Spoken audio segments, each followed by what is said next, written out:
வணக்கம். இன்றைய தினம் மார்கழி மாதம் 17வது நாள். ஆண்டாள் அருளிச் செய்த திருப்பாவையினுடைய 17வது பாடல். அம்பரமே தண்ணீரே சோரே அறஞ்செய்யும் எம்பெருமான் நந்தகோபாலா எழுந்திராய். கொம்பனார்க்கெல்லாம் கொழுந்தே குலவிளக்கே எம்பெருமாட்டி யசோதாய் அறிவுராய். அம்பரம் ஊடறுத்து ஓங்கி உலகளந்த உம்பர் கோமானே உறங்காது எழுந்திராய். செம்பொற்களலடி செல்வா பலதேவா உம்பியும் நீயும் உறங்கேலோர் எம்பாவாய்.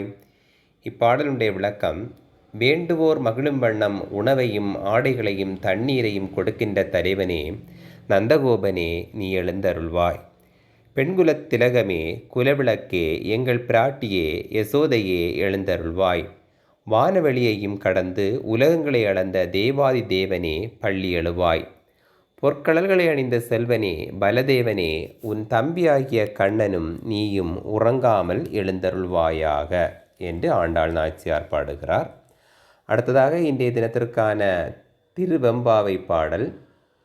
செங்கணவன்பால் திசைமுகன்பால் தேவர்கள் பால் எங்கும் இலாதோர் இன்பம் நம்பாலதா கொங்குண் கருங்குழலி நந்தம்மை கோதாட்டி இங்கு நம் இல்லங்கள் தோறும் எழுந்தருளி செங்கமல பொற்பாதம் தந்தருளும் சேவகனை அங்கண் அரசை அடியோங்கட்காரமுதை நங்கள் பெருமானை பாடி நலந்திகள பங்கைய பூம்புனல் பாய்ந்தாடேலோர் எம்பாவாய்.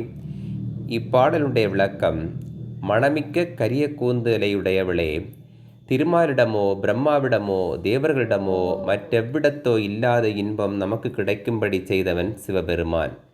நம்மை சீராட்டி நம் வீடுகள் தோறும் எழுந்தருளி நமது செந்தாமரை மலர்கள் போன்ற திருவடிகளை நாம் பணிகின்ற வாய்ப்பை அளித்துள்ளான் அவன். அந்த இறைவனை, அழகிய கண்கள் கொண்ட அந்த தலைவனை, அடியவர்களான நமக்கு அமுதம் போன்றவனை, நம் தலைவனை புகழ்ந்து பாடி எங்கும் நலம் பெருக வேண்டி தாமரை மலர்கள் நிறைந்த பொய்கையில் நீராடுவோம். இத்துடன் இன்றைய தினத்திற்கான திருப்பாவை திருவெம்பாவை நிறைவடைந்தது. நாளை தினம் மற்றொரு பாடலுடன் சந்திப்போம். நன்றி, வணக்கம்.